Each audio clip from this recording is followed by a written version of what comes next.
میرے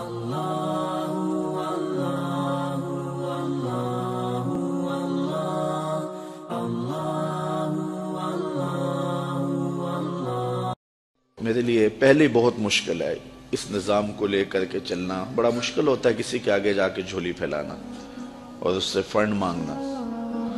مجھے بڑی اچھی طرح یاد ہے کہ ایک دفعہ میں ایک شخص کے پاس گیا تھا تو وہ گھومنے والی کرسی پہ بیٹھا تھا اور رخ پھیر کے دوسری جانب کر کے ساتھ والے ساتھی کو کہنے لگا آپ کا کیا حال ہے.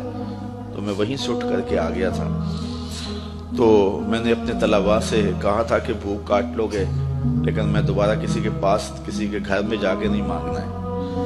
ہم اتنے پریشان تھے کہ حال دل سوزاں. ان سے بھی کہا کہ جو غم گسار نہ تھے. خیر میں نے ایک بات اس کو ضرور کہی تھی. میں نے اس کو یہ کہا تھا کہ میں اللہ کے فضل سے اپنی ذات کے لیے ایک پائی کا بھی روادار نہیں ہوں. یہ سوکھا کام نہیں ہے, بڑا مشکل کام ہے. میں اس پورے مجمع میں کہہ رہا ہوں, پوری دنیا میں کہتا ہوں کہ کوئی ایک شخص بھی اٹھ کر کے میرا طلب کرنا تو دور کی بات ہے, میرے رویے کا لالچ بھی بتا دے تو میں دین کا کام کرنا چھوڑ دوں گا. میرے رویے کا لالچ بھی کوئی بتائے, یہ چھوٹی بات نہیں ہے, بہت بڑی بات ہے. میرے والد گرامی نے مجھے جو وصیت کی تھی وہ یہ تھی کہ بیٹے دین کو کاروبار نہیں بنانا. اگر شوق آ جائے دولت جمع کرنے کا, اگر یہ طلب دل میں جاگ جائے تو پھر کاروبار ہی کر لینا. آپ کو اللہ نے ہاتھ پاؤں دیے ہیں, کوئی کاروبار کر لینا, دکان پہ بیٹھ کے رزق کما لینا. تو دین کو جو ہے وہ روزی کا اڈا نہیں بنانا. تو اللہ کے فضل سے آپ نے میرے رویے سے بھی, میرے طرز زندگی سے بھی یہ بات نہیں دیکھی ہوگی. اور یہ بات کہنا بہت مشکل ہے جب علم کی بولیاں لگ رہی ہوں اور جب 50-60 ہزار روپے کے اندر تقریریں بک رہی ہوں. تو ایک بندہ سویر سے لے کے شام تک کالا کالا رسول اللہ کا نغمہ لے کر کے گھومے تو یہ بہت بڑی سعادت ہے. تو میں تو اپنی ذات کے لیے بھی کبھی جو ہے وہ کوئی ہلکا اشارہ بھی کرنا مناسب نہیں سمجھتا ہوں. اور اللہ نے دل کو یہ استغنا کی دولت دی ہے تو میں نے اس کو جو ہے وہ ایک شعر بجوا دیا تھا. میں نے کہا میں بڑا غیرت مند شخص ہوں اور خوددار آدمی ہوں, لیکن میں ان بچوں کے لیے جھولی پھیلانے کے لیے آپ کے پاس آیا تھا. آپ نے جو رویہ میرے ساتھ رکھا, چلو وہ آپ کا انداز ہوگا اور آپ کا بھی شاید قصور نہیں ہے, آپ ایک آنکھ سے سب کو دیکھنے کے عادی ہوں گے. تو میں نے کہا تھا کہ میرے سوال کی عظمت تو دیکھ, میرے سوال کی عظمت تو دیکھ, خیرات نہ دے حسن طلب کی داد تو دے. میں نے کہا یہی دیکھتا کہ ایک شخص کس طرح تیرے پاس آیا ہے. خیر اللہ تعالیٰ جل شانہ کی بارگاہ میں ہم نے دعا مانگی تھی کہ مالک ہمیں کسی کا محتاج نہ کرنا. یہ سلسلہ جو آپ کے سامنے ہے انشاءاللہ یہ بہت جلد پایا تکمیل تک پہنچے گا. میرے عزیز نے بات کی, آج سے 4 ماہ قبل کی بات ہے, کہ ایک پراپیگنڈا کے طور پہ پورے شہر میں یہ بات پھیلا دی گئی کہ یہ جگہ جو ہے یہ بیچ کے کھا گئے ہوئے ہیں. تو مجھے افضل کہنے لگا, میں جمعہ پڑھانے کے لیے منبر کی جانب جا رہا تھا, تو مجھے کہنے لگا کہ آج جمعے میں آپ نے وضاحت کرنی ہے کہ جگہ ہم نے نہیں بیچی ہے, یہ محض پراپیگنڈا ہے.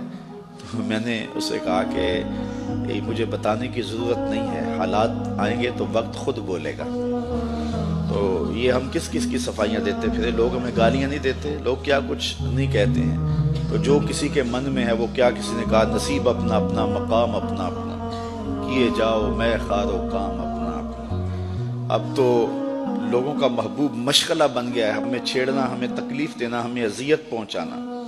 یہ آپ کے شہر میں ایک شخص آ کر کے بڑی لمبی زبان سے یہ بات کر کے گیا ہے کہ رضا ثاقب نے تو دین کی لوٹ سے لگا دی ہوئی ہے, اور وہ دہائی دیتا پھرتا ہے کہ پانڈے کلی کرا لو, مفت تقریراں کروا لو. اس نے تو دین کے وقار کو مجروح کر دیا ہے. یہ دیکھو بت کہیں ہمیں کافر خدا کی مرضی. یہ بھی وقت آنا تھا کہ جو دین کو بیچ رہے ہیں وہ کہہ رہے ہیں کہ یہ دین کی لوٹ سے لگا رہا ہے, اور اس نے جو ہے وہ یہ کیا تماشا بنایا ہوا ہے, یہ دین کے وقار کو مجروح کر دیا ہے, دین کو سستا کر دیا اس نے, اور اس نے لوٹ سے لگائی ہوئی ہے, یہ مفت تقریریں کرتا ہے. تو میں نے کہا صاحب میں کب مفت تقریریں کرتا ہوں, یہ تمہیں غلط فہمی ہے کہ میں مفت تقریریں کرتا ہوں. تم تو 40,000 میں بک جاتے ہو اور میرے سامنے تو بندہ اپنا آپ بیچ دیتا ہے.